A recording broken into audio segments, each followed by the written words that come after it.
Hey, welcome back to Road to 1K. Today's match is going to be a standard tier 2 standard match against Vic Samurai on the map The Doom of Valhalla.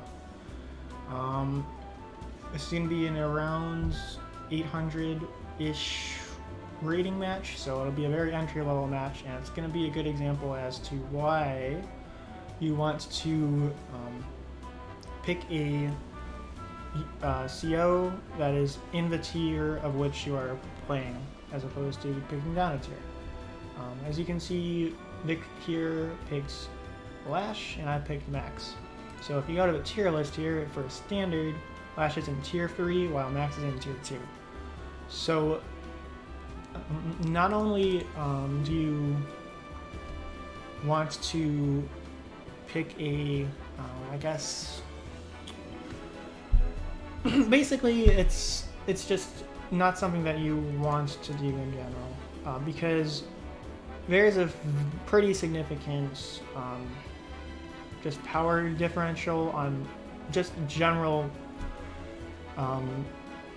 maps between these tiers. So if you're playing Lash versus Max, Max is going to have a very significant advantage, as is Sammy on this type of map, in standard in general. And this is, so a quick thing about tier lists is just click a look, you can look at the tier list explanation down here, but the bottom line is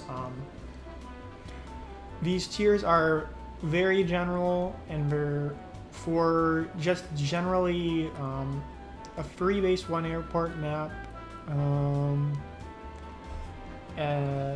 it's going to have around, usually it's going to have like at least 2 fronts that you're going to be going for.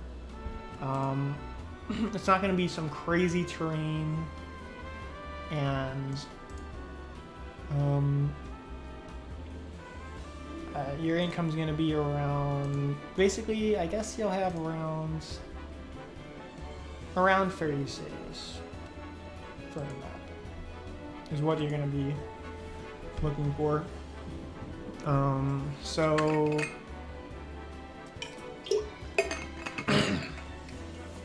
there's that. Yeah, so for this map, I would pick, well, we can just take a look at the map real quick. You got these black boats in the center ponds here, which you can use for infantry shuffling a little bit. You can get a little bit of extra move on your infantries. If you want to move infantry from your center base to your, this is more your weak side, or from your side base to the center a bit more. Well, here's the funny thing about this base in particular is, and your front in particular, is that they sort of hinge on these pipe seams here, because this base is mainly only going to be able to reinforce into the center, and then it'll be very hard for you to reinforce back around here until you break open this pipe seam. Once that happens, you can shuffle in, units through this pipe seam, and you'll be able to reinforce very easily on this map. I think on this, for this match, neither of us actually bothered to break the pipe seams, but that's something that can happen and will happen. Especially if you start to get into a stalemate in the center and you want to break it open with maybe some artillery. Send the artillery in this little choke point area, and then either take a shot at a target that's around here or at the pipe seam. So that's something that happens. Air units are also pretty good around this area because they can dart through the mountains and lose anti-airs. Lose your opponent's anti-airs, and then this base around here is going to be pretty instrumental in sending in responses to your opponent's pushes from this area. It's basically the only one that can build units for this side. So it'll be, but from this base, for the sides, I don't really like pushing too many units in mainly what you're going to want to do is build to maintain control of the center area, and then siphon off as many units as you can to push towards your strong side, which will be this side for your player 1, and then defend a little bit on the weak side. Maybe early on capture this comm tower if you can from this base. It's kind of hard to, but so especially if you're not playing if you're playing someone like Max, who gets very consistent day-to-day firepower bonuses, you'll be able to maybe contest this area a bit more easily. So like someone like Max or Hawk or on Bull, you'll be able to contest this more easily. Just sending out like a recon or something can do this area easily. Of course, Lash can do it a little bit as well, but it's a little bit less consistent than excuse me, Max, because she would have to attack from the forests here in order to get any real firepower going, whereas Max can attack from the road or from the plains here. So Max can push in here a bit more easily and deny your opponent this comm tower, whereas it's a bit harder for Lash to do so. So that's a bit into the matchup that I'm going to be playing here. Is going to be Max versus Lash.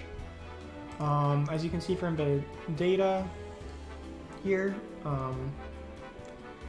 for tier 2, it's advantaging Max and Olaf. I played against Olaf on this map. It's actually, his snow actually makes it super hard to move around him.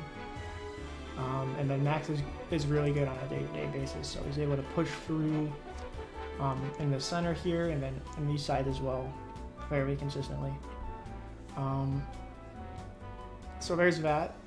The other thing about this map is it's a 4 comm tower map. Just gonna say it's a pet peeve of mine. I do not like 4 comm tower maps at all. Especially once you get to higher firepower, such as with Max, because this will basically guarantee Max gets around 40% firepower in a day-to-day, which starts to get ridiculous. Because once you hit the 30% threshold with Max, it's like kind of a coin flip whether you can do certain things with your tanks and your infantry. Well, not your infantry, your anti-air and stuff like that. But once you hit 40%, those coin flips start. What am I saying?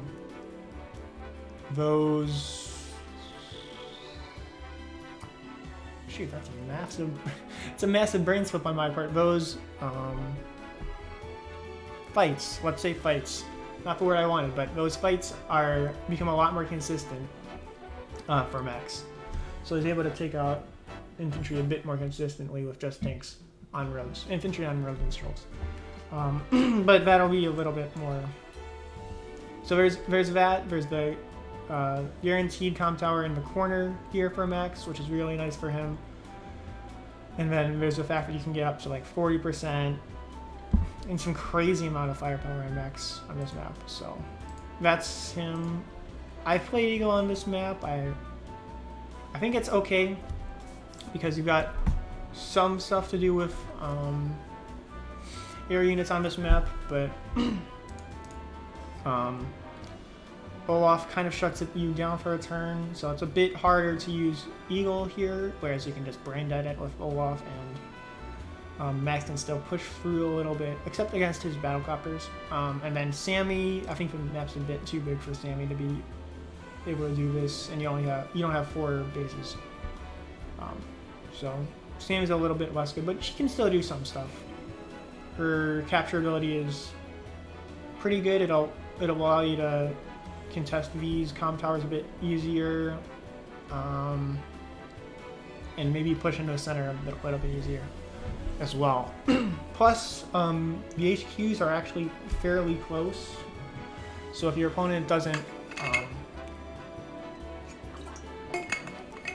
keep an eye on your power meter, you can technically, like, honestly, this is only like an infantry move, and then if you move your infantry in here, and then you can just blitz the HQ next turn if you have Sammy's superpower.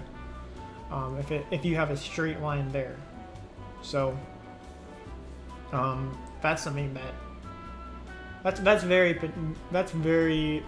easy HQ. The HQs are very exposed on this map. They're not so exposed that you can go in there like with 2 turns without boosted infantry move, but they are very exposed on this map.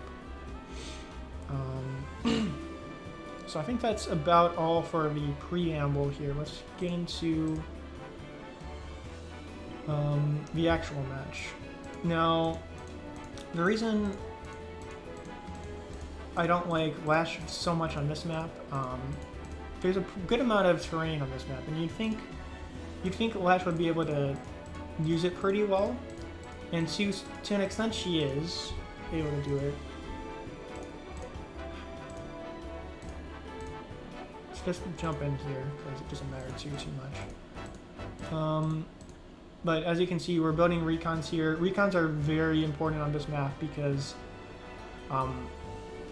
it'll help. It basically allows you to contest these comm towers very easily from these cities without needing to divert a tank into this area, and it's going to be a lot harder for you to get tanks over here as well. Just due to how the map is laid out with these forests and stuff. So the extra movement that the recons have is pretty instrumental in this map, I will say. There you can see me boosting a little bit with the flatboat there, and okay. So early on in this map, she's going pretty heavy on the tanks.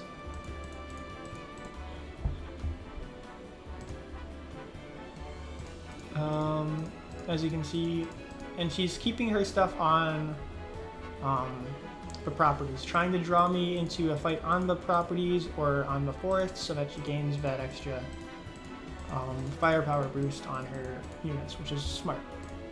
Very smart. So what you should be doing is Lash.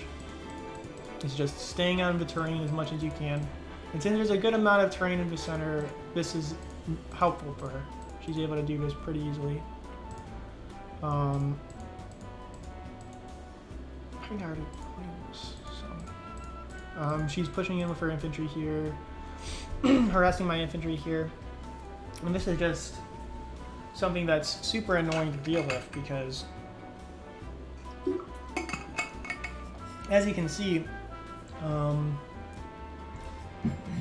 if I can't really afford to send a tank over this way because there are so many tanks in the center that if I don't send the tanks into the center, I'll be giving up the center, and that's, while it's only a couple of properties, if I let this go on long enough, she'll be right on my HQ and she'll be able to take it out. So I need to make sure that I send in stuff like recon, stuff like mechs. Mechs are actually pretty good to move out of this space because they can get me in the heat of the action really quickly, even though they have like no movement. Honestly, they're about as threatening as, they're only a little bit less effective than tanks, I feel, if you move them out of this space. So they're pretty good. I think artillery is pretty good from this space as well. Even as mechs, because I actually really like max artillery, not gonna lie, unironically, but whatever. I go in here a little bit aggressively, although this is technically my property, so the more I can fight in this area, the better it'll be for me. But she does have the tank advantage right here for now. I'm gonna go for 4 tanks for this turn. So I'm gonna have the tank advantage for the time being, although she does have, she's able to knock it down a little bit pretty quickly because she's just staying in those forests. Very smart of her to do so. I start pushing into the forest because I need to get her off of this property. So I start just throwing my units into the meat grinder a little bit just to get her off my back. And basically, the more funds that I push into here and make her, more importantly, force her to put into here, because she has to start chaining tanks into here if she wants to keep a hold on the center here. So the more that I'm able to divert resources here, the more that I'm going to be able to take advantage of my better daily firepower bonuses elsewhere, if that makes sense. So I'm able to contest this comm tower pretty easily, honestly. Moves in with the battlecopter like that. So basically, I just went in a little bit too aggressively with my tank here. I should have gone in probably from below, because then I would have been able to guard it with my anti-air. So that was a mistake on my part.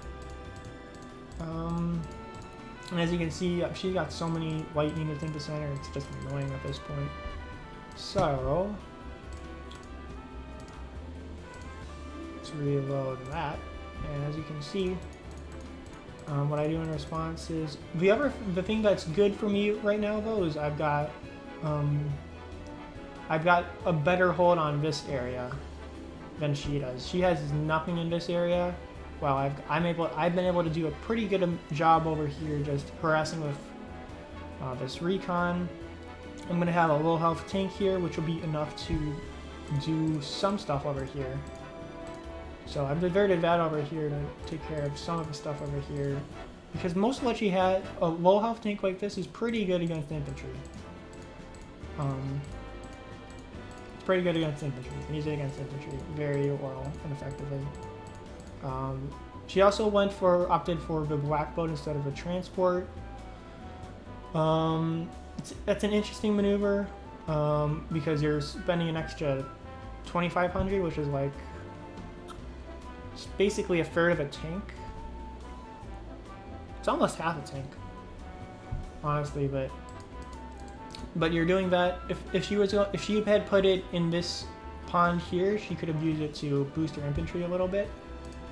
But alas, she did not do that. So that's the main advantage you could get from using the black boat as opposed to the transport copter, in my opinion. But that's that for that turn. This turn, this is the stupidest beginner's mistake, but I still do this a lot. I forgot to. Not only did I forget to pop this comm tower, but I forgot to pop my super. And since I pop it this turn anyways, I'm not able, because if you're going to pop your super, you're going to want to do it at the beginning of your turn, because that way you're using it you're getting the firepower and defense boost on all of your units, on all of the engagements you can take this turn. You're able to get all those advantages, even if it's just the 10% firepower and defense boost. And because it's your super as opposed to your normal power.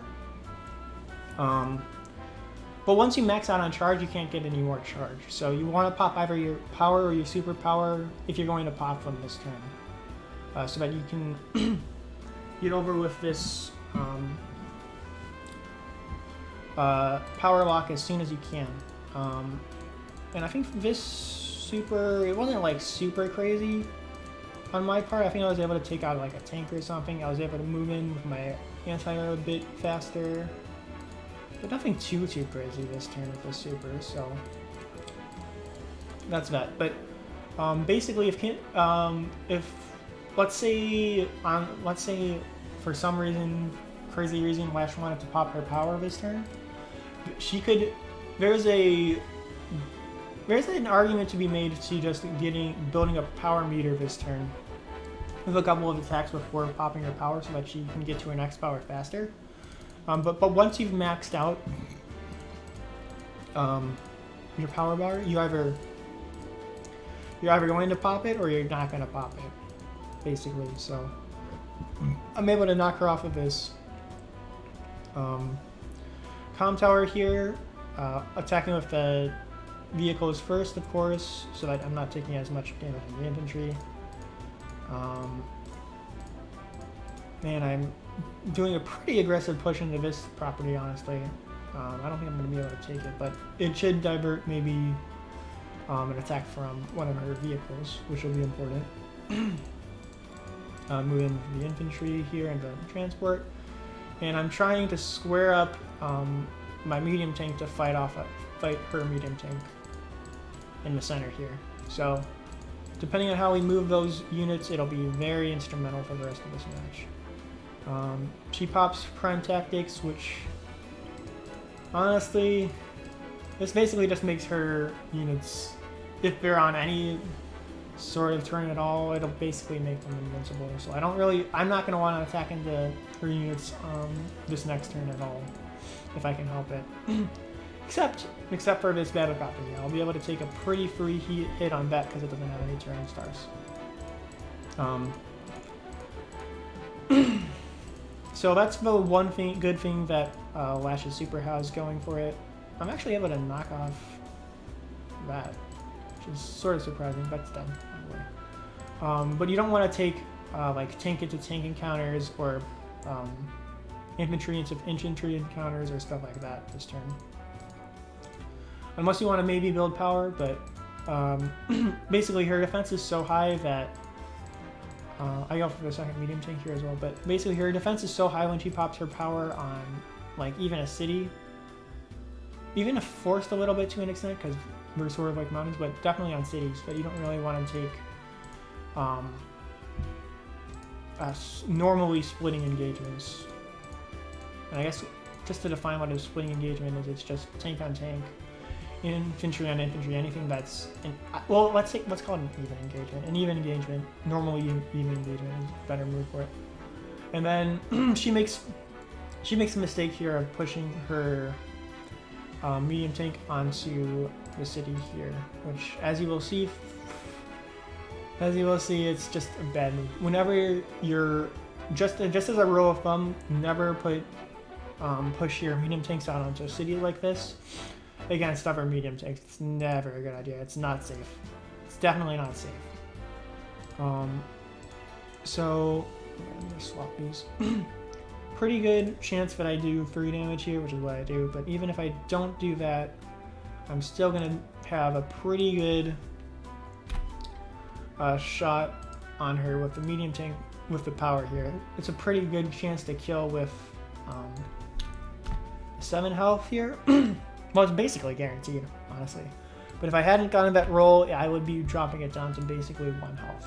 But I'd wipe it off of that city. And honestly, the game's won at this point because she doesn't have anything to answer that with, really.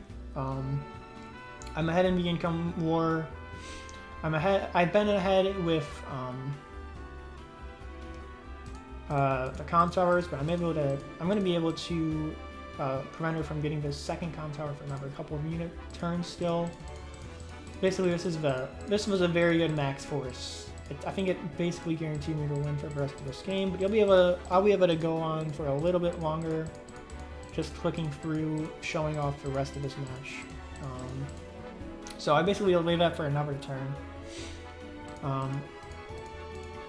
by doing that move, but at this point, she's got this area sort of locked down. If I want to contest this, I can, but at this point, I kind of see, well, I've got the center under control, and that's going to be super important because it'll allow me to start pushing down to production buildings, especially from this area. So, that's kind of what I do. Oh my god, what was that? Hold on. All right, let's just reset that a little bit.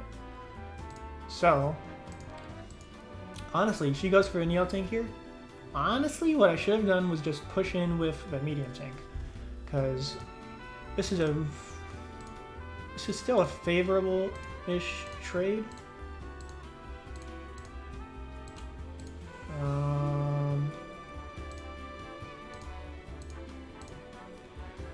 It's not a like exactly perfect 1-to-1, but it's basically going to be a split, and the damage is going to make her eat some repairs.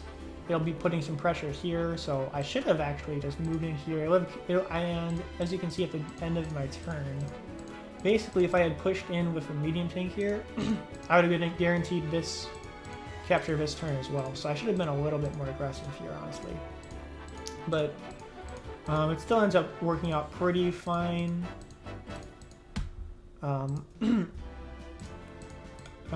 With the less aggressive approach here.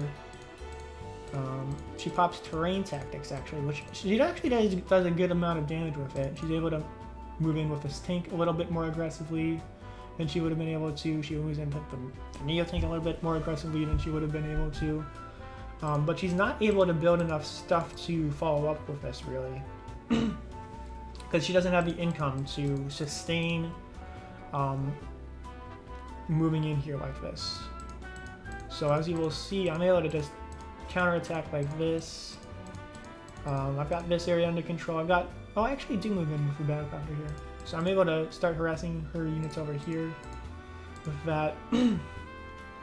Wiping them out from the center very easily, moving in with the rest of my units like so. So now it's her turn. So she moves in with a medium tank, takes some engagements here, but I'm able to just keep on pushing in. This is perfectly fine by me. I've got a significant unit and value advantage here as well as an income advantage. So I'm able to just push in here. I'm able to block her airport actually for recon. This recon did so much work. I think that was this recon. It did so much work on this side.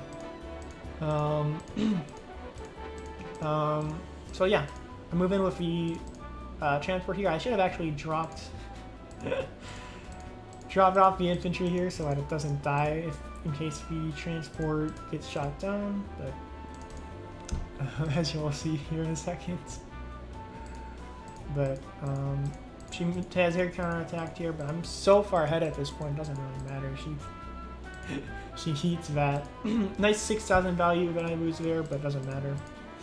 She builds up some more anti-air because mainly probably to respond to my bomber here, but at this point I've got this area very well secured. I've got I'm going to start pushing into this area now because she doesn't have any vehicles here anymore, so I'm going to be able to move in with like one battlecopter fairly easily. So I'm moving there. I'm pushing in here. Well, actually, I'm actually moving back a little bit here to meet up with some reinforcements, like my bomber here. I'm going to build some more stuff here. I push in against here mainly just to keep them at bay a little bit, although I think this is a bit aggressive, honestly. But yeah, as you can see, she's got infantry in the area, so she's able to move in against that pretty easily. So moving in like that was a bit aggressive, honestly, but oh well. Moving in there, she tries to contest this a little bit, but as you will see here in a second, I'm able to just move in with my bomber to free up this mountain with all from the infantry, and then finish off that medium tank with the battlecopter here. So I'm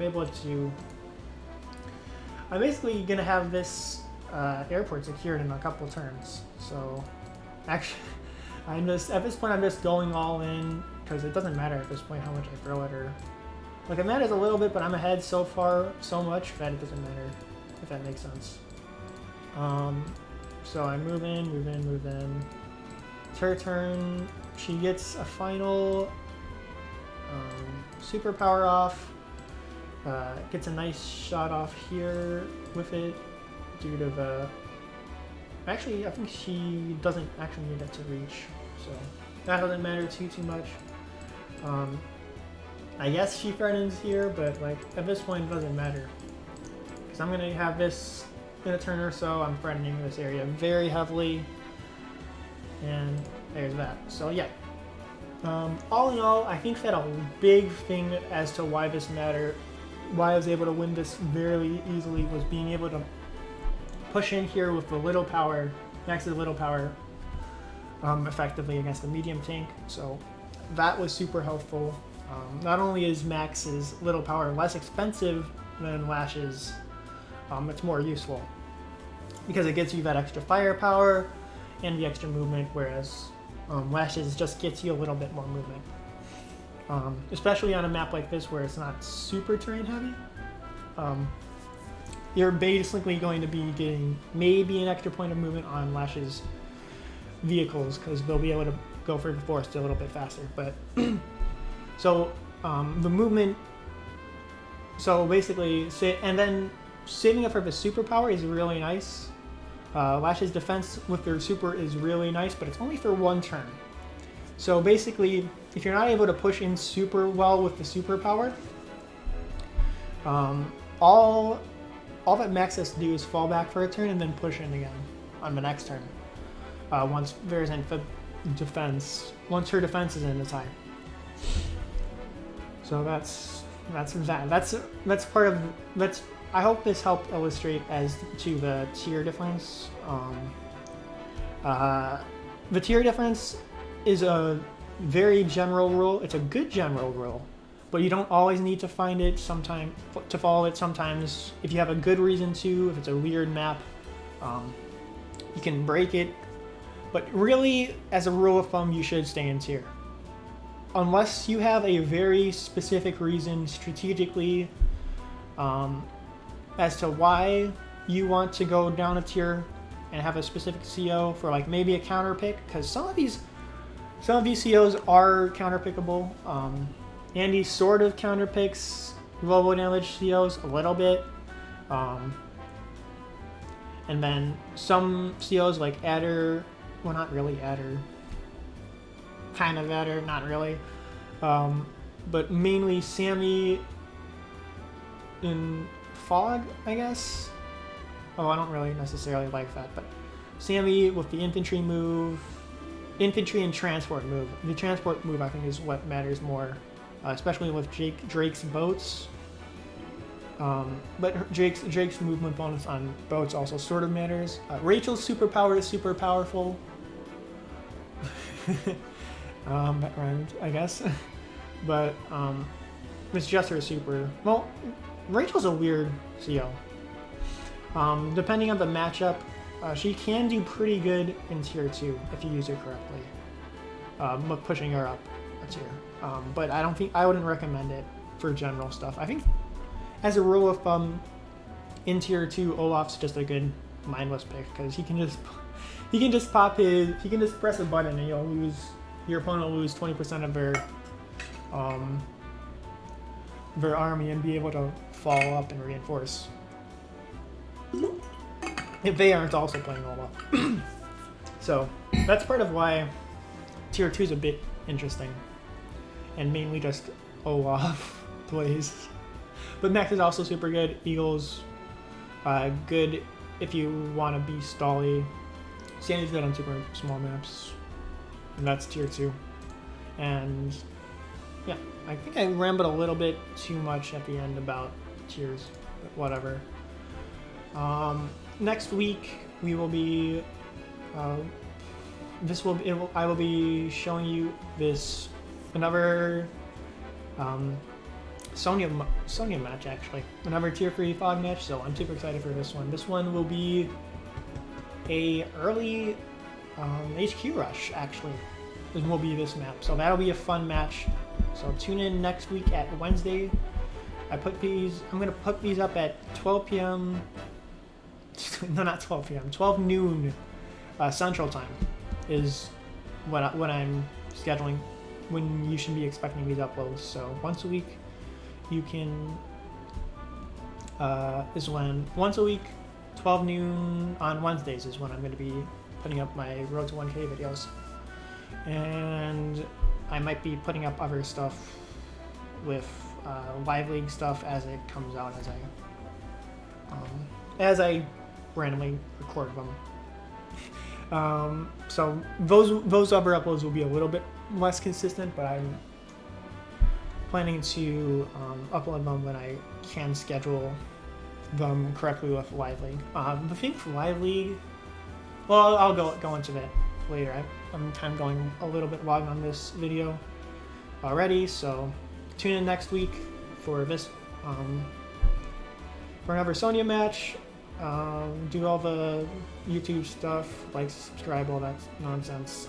Other than that, hope to see you next time. Peace.